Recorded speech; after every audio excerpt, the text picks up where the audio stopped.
IHV voice کے معزز سامعین السلام علیکم۔ آج ہم آپ کو حضرت بہلول دانا کا ایک دلچسپ واقعہ سنانے جا رہے ہیں۔ کہتے ہیں کہ ایک بار حضرت جنید بغدادی رحمۃ اللہ علیہ سفر کے ارادے سے بغداد سے روانہ ہوئے۔ حضرت شیخ کے کچھ مریدین ان کے ساتھ تھے۔ شیخ نے مریدوں سے پوچھا، تم لوگوں کو بہلول دانا کا حال معلوم ہے؟ لوگوں نے عرض کی، جناب وہ تو ایک دیوانہ ہے، آپ اس سے مل کر کیا کریں گے؟ شیخ نے فرمایا، ذرا بہلول کو تلاش کرو، مجھے اس سے کام ہے۔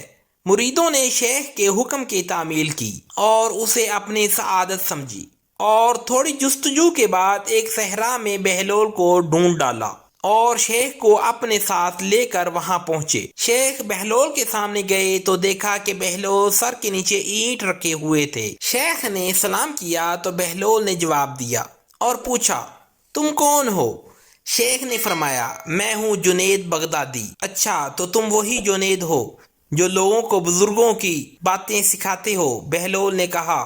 شیخ نے جواب دیا، جی ہاں، کوشش تو کرتا ہوں۔ بہلول نے کہا، اچھا، تم اپنے کھانے کا طریقہ تو جانتے ہی ہوگے؟ شیخ نے کہا، کیوں نہیں، بسم اللہ پڑھتا ہوں، اپنے سامنے کی چیز کھاتا ہوں، چھوٹا نوالا بناتا ہوں، آہستہ آہستہ چباتا ہوں اور دوسروں کے نوالے پر نظر نہیں ڈالتا، اور کھانا کھاتے وقت اللہ کی یاد سے غافل نہیں ہوتا۔ جو لقمہ بھی کھاتا ہوں الحمدللہ کہتا ہوں، کھانے سے پہلے بھی ہاتھ دھوتا ہوں اور کھانے سے فارغ ہو کر بھی ہاتھ دھوتا ہوں۔ یہ سن کر بہلول اٹھ کھڑے ہوئے اور اپنا دامن شیخ پر جھٹک دیا اور کہا، تم انسانوں کے پیر و مرشد بننا چاہتے ہو اور حال یہ ہے کہ اب تک کھانے پینے کا طریقہ بھی نہیں جانتے۔ یہ کہہ کر بہلول نے اپنا راستہ لیا۔ شیخ کے مریدوں نے کہا، حضرت یہ شخص تو دیوانہ ہے۔ جنید بغدادی نے فرمایا، ہاں دیوانہ تو ہے، لیکن اپنے کام کے لیے ہوشیاروں کے کان کاٹتا ہے،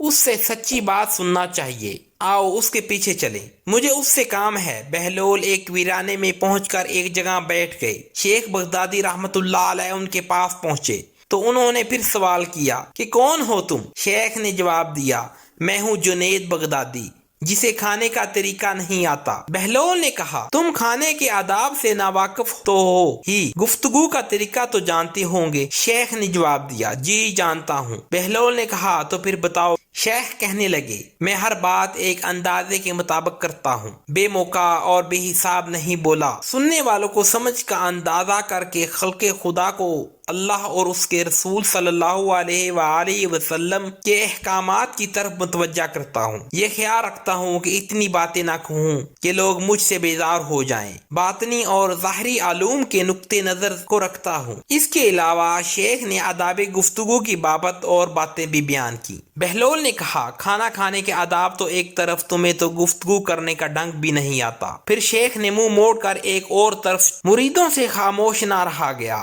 کہنے لگے، یا حضرت یہ شخص تو دیوانہ ہے، آپ اس سے بلا اور کیا توقع رکھتے ہیں؟ شیخ نے جواب دیا، بھائی مجھے تو اس سے کام ہے، نہ تم یہ بات نہیں سمجھو گے۔ اس کے بعد شیخ نے پھر بہلول کا پیچھا کیا۔ بہلول نے مڑ کر کہا، تمہیں کھانا کھانے اور بات کرنے کا طریقہ تو نہیں آتا، سونے کا تو آتا ہوگا؟ شیخ نے فرمایا، جی ہاں معلوم ہے۔ اچھا تو بتاؤ کس طرح سوتے ہو؟ بہلول نے کہا۔ شیخ کہنے لگے، جب میں عشاء کی نماز اور اپنے وظائف سے فارغ ہوتا ہوں تو سونے کے کمرے میں چلا جاتا ہوں۔ یہ کہہ کر شیخ نے سونے کے آداب بیان کیے جو انہیں بزرگوں نے تعلیم دے کر سکھائے تھے۔ بہلول نے کہا، معلوم ہوا تمہیں تو سونے کا طریقہ بھی نہیں آتا۔ یہ کہہ کر بہلول نے جانا چاہا تو شیخ نے ان کا دامن پکڑ لیا اور کہا، بہلول میں نہیں جانتا، تو اللہ کے واسطے مجھے سکھا دو۔ کچھ دیر بعد بہلول نے کہا، اے جنید، یہ جتنی باتیں بھی تم نے کہی ہیں سب بات کی چیزیں ہیں، اصل بات مجھ سے سنو۔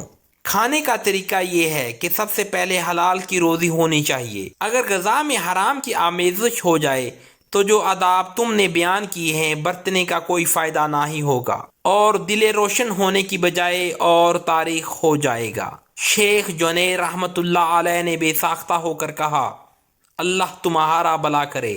پھر بہلول نے بتایا گفتگو کرتے وقت دل کا پاک اور نیت کا صاف ہونا ضروری ہے، اور اس بات کا بھی خیال رہے کہ جو بات بھی کہی جائے اللہ کی رضامندی کے لیے ہو۔ اگر کوئی غرض یا دنیاوی مطلب ہوگا یا بات فضول قسم کی ہوگی تو خواہ کتنے ہی اچھے الفاظ میں کہی جائے تمہارے لیے وبال بن جائے گی۔ ایسی بات کرنے سے خاموش رہنا بہتر ہے۔ پھر سونے کے متعلق بتایا کہ اسی طرح سونے کے متعلق تم نے بیان کیا وہ بھی اصل مقصود نہیں ہے۔ اصل بات یہ ہے کہ جب تم سونے لگو تو تمہارا دل بغض، کینے اور حسد سے خالی ہو، تمہارے دل میں دنیا کی محبت نہ ہو، نیند آنے تک اللہ کے ذکر میں مشغول رہو۔ بہلول کی بات ختم ہوتے ہی شیخ جنید رحمت اللہ علیہ نے ان کے ہاتھوں کو بوسہ دیا اور ان کے لیے دعا۔ شیخ جنید رحمت اللہ علیہ کے مرید یہ دیکھ کر حیران رہ گئی اور بہلول کے متعلق ان کے خیالات درست ہو گئی۔ حضرت جنید رحمت اللہ علیہ اور بہلول دنا کے اس واقعے سے